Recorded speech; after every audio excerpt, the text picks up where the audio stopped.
गुजरात चुनाव के दूसरे चरण के मतदान के दौरान प्रधानमंत्री नरेंद्र मोदी ने ऐसा क्या काम कर दिया जिसकी आलोचना हो रही है। कांग्रेस ने गंभीर आरोप लगाते हुए प्रधानमंत्री नरेंद्र मोदी को घेरा है। प्रधानमंत्री पर आरोप लगाए हैं कि जिसके हाथों में कानून और संविधान की सुरक्षा का जिम्मा हो, आखिर वो इस तरह का कदम कैसे उठा सकता है। Subscribe now and press the bell icon. Never miss an update. स्वागत है आपका AR न्यूज इंडिया पर। मैं हूं आपके साथ आकिल रजा। आप सभी जानते हैं कि आज गुजरात में दूसरे चरण का मतदान हो रहा है। 14 जिलों की 93 सीटों पर मतदान जारी है।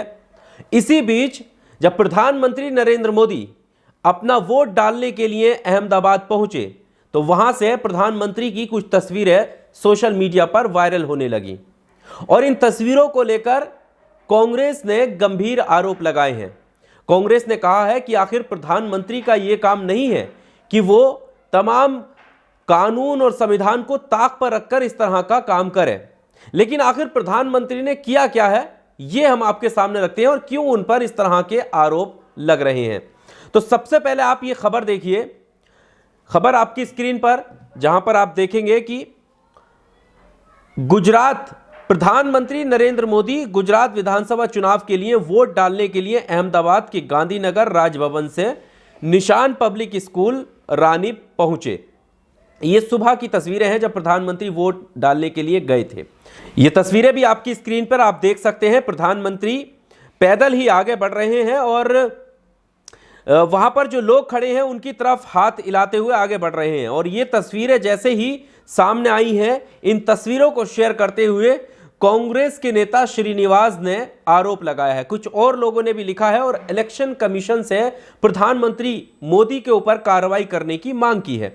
क्या लिखा है यह आप देख सकते हैं आपकी स्क्रीन पर। कांग्रेस के नेता श्रीनिवास लिख रहे हैं कि इनके कंधों पर लोकतंत्र, कानून, संविधान की रक्षा की जिम्मेदारी है, लेकिन लोकतंत्र का गला घोटना अब साहेब की आदतों में शुमार है। पेश है चुनाव प्रचार थमने के बाद इलेक्शन कमीशन ऑफ इंडिया की गाइडलाइंस की धज्जियां उड़ाता प्रधानमंत्री का रोड शो। यानी कांग्रेस के नेता ने प्रधानमंत्री की इन तस्वीरों को लेकर बताया कि ये एक रोड शो है और ऐसे वक्त में चुनाव के दिन मतदान करने जाते हुए कोई प्रधानमंत्री ये कैसे कर सकता है।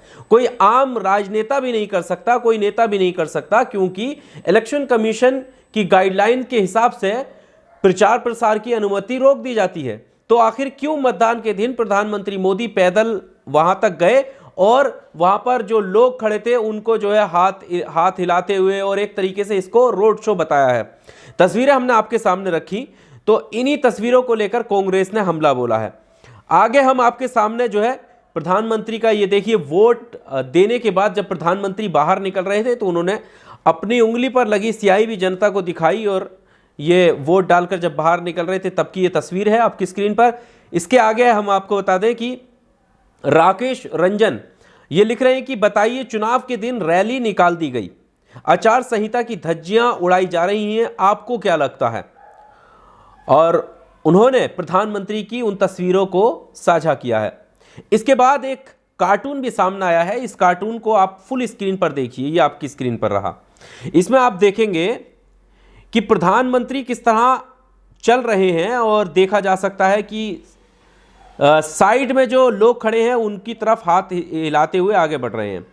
और लोकतंत्र आप देखेंगे कि जो तस्वीर है उसमें लिखा हुआ है कि लोकतंत्र ये बताने की कोशिश कर रहा है कि ये तो आचार संहिता का उल्लंघन है। और इलेक्शन कमीशन को भी इस कार्टून के सहारे दर्शाया गया है कि किस तरह से सोफे पर इलेक्शन कमीशन बैठा है और वो कह रहा है कि मुझे मेरा काम मत सिखाओ। राकेश रंजन ने इस कार्टून को शेयर किया है और लिखा है कि no rule regulations for BJP. अब हमने आपके सामने तस्वीरें रखी, ये कार्टून भी रखा, प्रधानमंत्री नरेंद्र मोदी की तस्वीरें भी हमने आपके सामने रखी और चुनाव का दिन है, मतदान का दिन है, ये भी आप जानते हैं। और एक बार और आप ये तस्वीरें प्रधानमंत्री की देख लीजिए। यहाँ पर आप देखेंगे कि प्रधानमंत्री जब आगे बढ़ रहे हैं तो आप देखेंगे कि साइडों में बहुत सारी भीड़ है, मानो ऐसा लग रहा हो कि ये वाकई एक रोड शो हो रहा है। सवाल यह है कि क्या प्रधानमंत्री को इस तरह करना चाहिए था। कांग्रेस जो आरोप लगा रही है कि आखिर प्रधानमंत्री नरेंद्र मोदी को क्या ये नहीं पता था कि इलेक्शन कमीशन की गाइडलाइंस क्या हैं? आखिर ये कैसे कर सकते हैं जिनका जिम्मा कानून और संविधान को सुरक्षा देना है, लागू कराना है, कानून को लागू कराना है, वही शख्स इस तरह कैसे कर सकता है? ये आरोप लगा रहे हैं। तो हमने जो सवाल हैं कांग्रेस के वो भी आपके सामने रखे। आपको क्या लगता है? ये एक सवाल है क्योंकि ये जांच का विषय है, क्या ऐसा करना चाहिए था या नहीं करना चाहिए था। लेकिन जो सवाल है उनको लेकर आपका क्या कहना है? प्रधानमंत्री नरेंद्र मोदी के इस तरह चलने को लेकर क्या ये वाकई जो है आचार संहिता का उल्लंघन है? आपको लगता है प्रधानमंत्री नरेंद्र मोदी को लेकर कार्रवाई होनी चाहिए? ये एक सवाल है। आपको क्या लगता है? आप भी अपनी राय ज़रूर दीजिएगा कमेंट बॉक्स में आकर। और साथ ही साथ हम आपको बता दें कि जैसे ही आज का मतदान ख़त्म होगा, जब आंकड़े सामने निकल कर आएंगे तो फिर से हम आपके सामने रखेंगे कि कितने प्रतिशत जो है वोट दूसरे चरण में हुआ है। और जिस तरह पहले हमने बताया कि पहले चरण में जो है वोट प्रतिशत घटा है, और जब भी गुजरात के अंदर वोट प्रतिशत घटा है, आंकड़े चाहे वो 2012 के हों, आंकड़े चाहे वो 2017 के हों, और 17 के बाद फिर से वोट प्रतिशत घटा है। तो जब भी वोट प्रतिशत गुजरात में घटा है तो कांग्रेस को फायदा हुआ है, सीटें बड़ी हैं उनकी। अब देखना ये होगा कि जिस तरह पहले चुनाव में यानी पहले फेस में वोट प्रतिशत घटा है, क्या दूसरे फेस में भी वोट प्रतिशत घटेगा? और जिस तरह से कांग्रेस ने उन 89 सीटों में से 55 सीटों की बात अपने नाम करने के लिए कहा है, क्या इन 93 सीटों में कितने सीटें लाने का दम ये पार्टियां भरेंगी? तमाम आंकड़े और जानकारी के साथ हम ज़रूर हाजिर होंगे 5 बजे के बाद, जब मतदान पूरी तरह से ख़त्म हो जाएगा। इस वीडियो में सिर्फ इतना ही। जाते जाते आप अपनी कीमती राय ज़रूर दीजिएगा कि इस तरह प्रधानमंत्री के ऊपर जो आरोप लग रहे हैं वो बेबुनियाद हैं या वाकई इस तरह नहीं करना चाहिए था। इस वीडियो में सिर्फ इतना ही। शुक्रिया। Subscribe now and press the bell icon. Never miss an update.